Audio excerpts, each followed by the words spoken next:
বিসমিল্লাহির রহমানির রহিম। আমি প্রথমে শ্রদ্ধার সাথে স্মরণ করতে চাই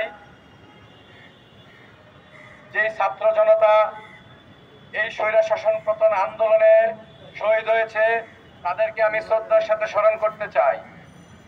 আমি তাদেরকে এবং তাদের রুহের মাগফিরাত কামনা করি এবং তাদের এই রক্তের বিনিময়ে আজকে আমাদের এই গণতন্ত্রের এই স্বাধীনতা। কিন্তু যেখানে দেখা যাচ্ছে আজকে আমাদের এই সাংবাদিক সমাজের মধ্যে সেই স্বাধীনতা এখনো ফিরে আসেনি। আজকে দেখতে পাচ্ছি যারা স্বৈরা শাসন শেখ হাসিনার দোসররা এখন পর্যন্ত আমাদের এই সাংবাদিক সমাজকে অবরুদ্ধ, মুখ বন্ধ, শিকল পরিয়ে রাখিয়েছে। সাংবাদিক সমাজের মধ্যে দালালদের বিচরণ আনাগোনা দেখা যাচ্ছে। তারা, আপনারা দেখেছেন, আমি প্রত্যক্ষভাবে দায়িত্ব নিয়ে বলতে চাই, যারা আমাকে ভোটে ঢাকা সাংবাদিক ইউনিয়নে নির্বাচিত করেছে, যারা আন্দোলন সংগ্রামে দাঁড়িয়েছে, তারা আজকে নির্যাতিত, অবহেলিত, লাঞ্ছিত। কিন্তু কেন আজকে এই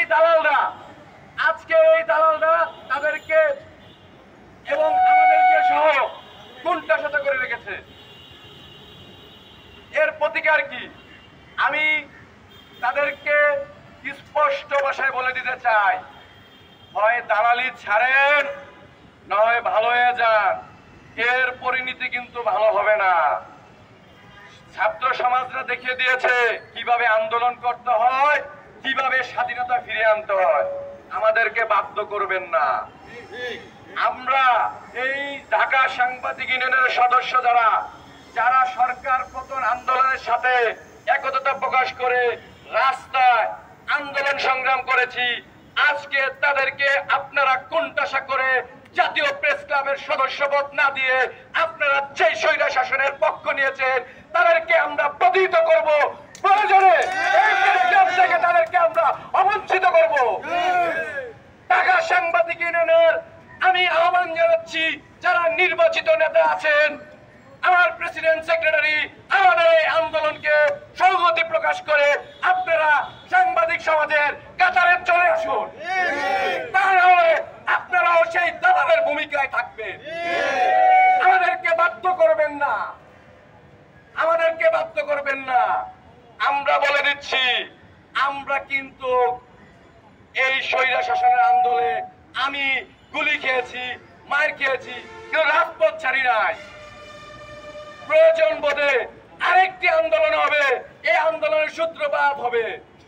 এবং আমি আহ্বান জানাচ্ছি ঢাকা সাংবাদিক ইউনিয়নের যারা সদস্য আছেন তাদেরকে অনতিবিলম্বে, যারা আন্দোলন সংগ্রামে স্বৈরা শাসনের পতনের জন্য যারা আন্দোলন করেছে, এই মুখগুলি সবাইকে আমি চিনা। আমি দায়িত্ব নিয়ে বলছি, তারা এই আন্দোলন সংগ্রামে রাজপথে ভূমিকা পালন করেছে। তাদের সদস্যপদ দেওয়া হোক, তাদের সদস্যপদ দেওয়া হোক। যেই আলটিমেটাম 7 দিনের আলটিমেটাম দিয়েছে বৈষম্য বিরোধী ব্যানারে, সেই আন্দোলনকে আগামী রবিবারের মধ্যে তা বাস্তবায়ন করতে হবে। তাহলে প্রেস ক্লাব কর্মসূচি, প্রেস ক্লাব অবরুদ্ধ করে রাখা হবে। সেই সাথে ছাত্র সমাজেরকেও আমরা এই ব্যাপারে অবহিত জানাবো। এখানে দালালের বিরোচন, প্রয়োজনে সাংবাদিক সমাজ, ছাত্র সমাজ মিলে এই দালালদেরকে এখান থেকে উত্থান করাবে। আমি আহ্বান জানাচ্ছি, আমি শেষবারের মতো আহ্বান জানাচ্ছি, আগামী রবিবারের মধ্যে যদি আমাদের এই দাবি বাস্তবায়িত না হয়, এইখানে যদি কোনো অপ্রীতিকর ঘটনা আপনারা আমাদেরকে দিয়ে করতে চান, তার দায় দায়িত্ব আপনাদেরকেই নিতে হবে। সেই সাথে আরেকটি